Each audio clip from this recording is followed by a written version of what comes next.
Ira Hyman, Ph.D., is currently a professor of psychology at Western Washington University in Bellingham, Washington. His research is focused on human memory, including traumatic memories, false childhood memories, autobiographical memory, memory in social context, and memory for phobia onset. Some of his most influential studies are Did You See the Unicycling Clown?, Inattentional blindness while walking and talking on a cell phone, errors in autobiographical memories, individual differences and the creation of false childhood memories, the role of mental imagery in the creation of false childhood memories and false memories of childhood experiences. He next attended Florida State University, where he graduated with a Master of Arts in Cognitive and Developmental Psychology in 1989 and acquired his Ph.D. in the same subject in 1990. Following graduation, Hyman began working as a research assistant professor for the Institute for the Learning Sciences at Northwestern University and released his first publication, Memory Battlia, a naturalistic study of long-term memory with his colleague D.C. Rubin, about the memory and recollection of well-known song lyrics. Between 1991 and 1995, Hyman was an assistant professor at the psychology department in the Western Washington University and began his publications in earnest, including his first solo publication, Multiple Approaches to Remembering, comment on Edwards, Middleton, and Potter. This was also the time period during which Hyman first collaborated with Ulrich Neisser. Between 1995 and 2000, Hyman worked as an associate professor at Western Washington University and became a professor in 2000. He published articles in 13 journals and has contributed chapters to 9 books. He also co-edited the book Memory Observed, Remembering in Natural Contexts with Ulrich Neisser in 2000. There is considerable debate currently over whether or not recovered childhood memories in adulthood can be considered accurate. Hyman's experiments on childhood memories demonstrated that there are reasons to doubt the authenticity of these recovered memories. In a 1990 study with Troy H. Husband and F.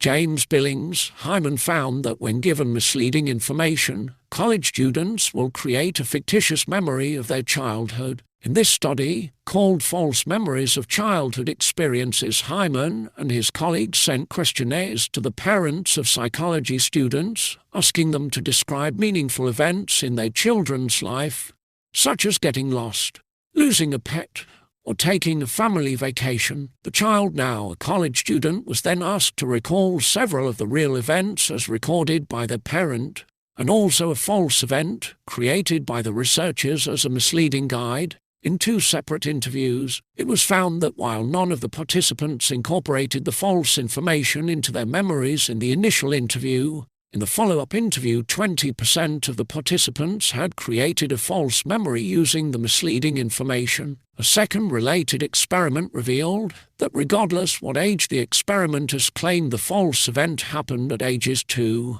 6 or 10 participants created false memories at the same rate. This experiment shown that as long as some relevant background material is present, under peer pressure people are likely to create false childhood memories. These results have significant implication in therapy situations in which one is attempting to recover childhood memories, which may instead lead to creation of false memories. Hyman then conducted a similar study 3 years later, in 1998, to distinguish if there were certain personality types that were more likely to create false childhood memories. In this individual differences and the creation of false childhood memories study, Hyman and his partner Billings once again sent questionnaires to the parents of psychology students asking them to describe significant life events. The student was then presented with several true memories and 1 researcher-created false memory. In addition, students were given 4 cognitive/personality scale tests. These scales were used to test the student's suggestibility dissociative experiences scale,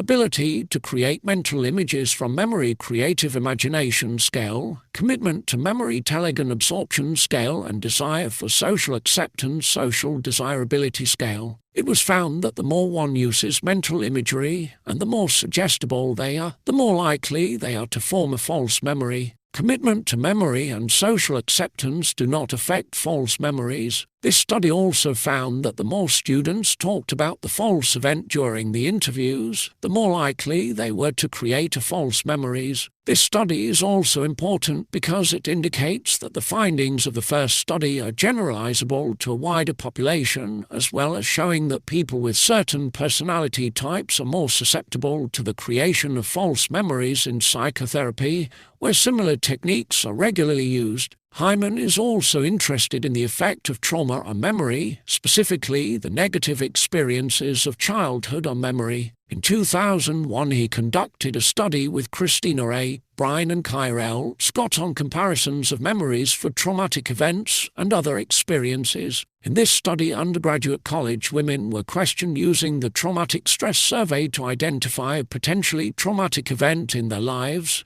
such as child abuse, experiencing a natural disaster, or other types of victimization. Students were then questioned further about their worst traumatic event, a different negative event, and a positive event. Students were asked to rate the quality of each of their three memories on a scale from 1-7 for vividness, emotionality, and importance, surrounding events, order of events within the memory, and their confidence as to the accuracy of the memory. Students were then assessed with a post-traumatic stress disorder scale, the Beck Depression Inventory, the brief symptom inventory used to determine current distress levels, and the Dissociative Experiences Scale. It was found that, contrary to many flashbulb memory hypotheses, traumatic experiences are less clearly recalled than positive experiences. Positive memories contain more sensory detail, and clarity of events surrounding the memory were also better for positive memories, despite the fact that the negative and traumatic memories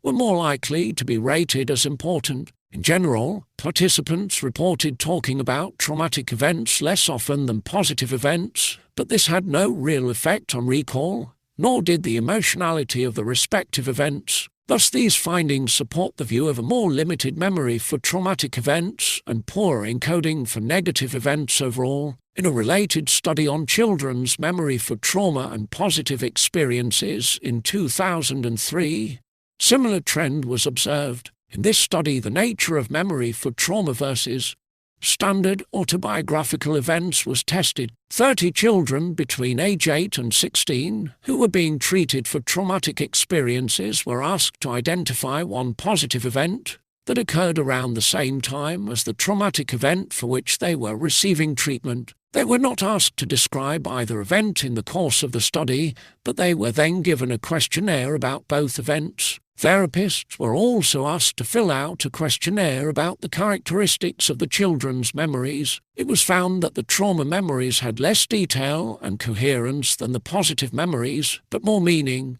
Emotionality had no effect. This suggests that, along with a failure to encode, poor memory for traumatic events could be due to a reluctance to retrieve unpleasant memories, but overall there is very little difference between memories for positive vs traumatic events. Hyman has done several studies researching the effects of social context on memory, including a study on the effect of humor on memory, where it was found that pun humor increased recognition and recall memory due to the poignancy of the pun and the necessarily small amount of important to be remembered information that it contains. A related study showed that when participants in an experiment remembered a story in the context of a conversation with a peer, they made more personal connections and offered more memory support than when speaking with an experimenter. Both of these findings are important because they are widely applicable in many fields and can be of general use to related areas such as education to help improve retention techniques amongst students. In 2009, Ira Hyman conducted one of his most widely cited studies along with S. Matthew Boss, Breen M. Wise, Kira E. Mackenzie, and Jenna M. Caggiano. The article was called "Did You See the Unicycling Clown? Inattentional Blindness While Walking and Talking on a Cell Phone?" The The researchers had a clown unicycle around a plaza on a college campus and observed the students walking through the plaza. They interviewed students after they had been exposed to the clown and found that only a quarter of those using a cell phone saw the clown. They compared this to 3 other groups: those walking alone, those listening to music, and those walking in a pair group. They found that it wasn't the use of an electronic device that impaired the students' attention, because more than twice as many students saw the clown while listening to music than while on the phone. They concluded that it is using a cell phone and having to divide attention between the conversation and the surroundings what makes people less likely to notice the clown. They observed that many of the students using their cells walked slower, changed directions more often, and weaved more than other students.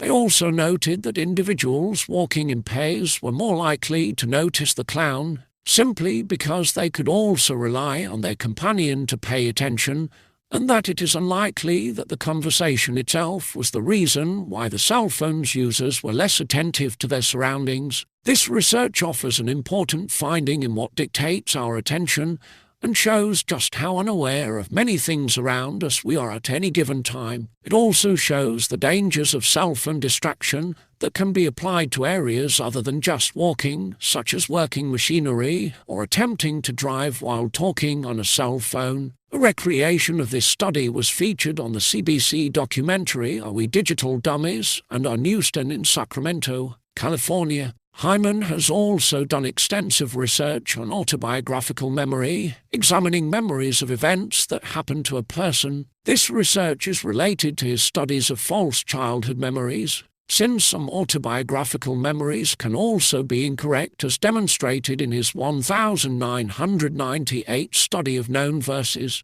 Remembered events. In 1998, Hyman and his co-authors, P. Uzita and K. Herman, conducted a study on the effects of progressive Alzheimer's disease on the ability to recall life events. They listened to personal narratives from 6 people with the disease and 6 without, and recorded the various memory failures, repetitions, and organizational methods of each group. They found that those with Alzheimer's disease had a marked deficiency in their ability to adequately recall past significant events. They were less organized in their storytelling and were also far less detailed than those without the disease. However, it is important to note that all members of the experiment were able to complete the survey with enough time and prompting. This is an important finding because sharing life stories is an important interpersonal skill and crucial to social engagement. This study is important because it shows the longevity of autobiographical memory even when there are global memory failures in other ways, and gives an idea of how psychology's results can be used to enrich the lives of the elderly and ill. Hyman was also interested in the transference of laboratory methods of testing autobiographical information to real-life situations, and in 1998 Ira Hyman along with Carol Wilkinson published an article that looked at how memory had been tested in psychology laboratories. They hypothesized that the methods psychology researchers were using, mainly word lists, did not explain how normal autobiographical memory worked, and the results gathered using this type of research may not generalize to real-world situations. They found that errors made in autobiographical memories did not relate to the complexity of an additional task that called for the participant to remember word lists. No matter how many words the participant was asked to remember, it had no effect on how well they remembered autobiographical memory. Thus, this finding shows evidence that autobiographical memory cannot be tested in the traditional lab setting.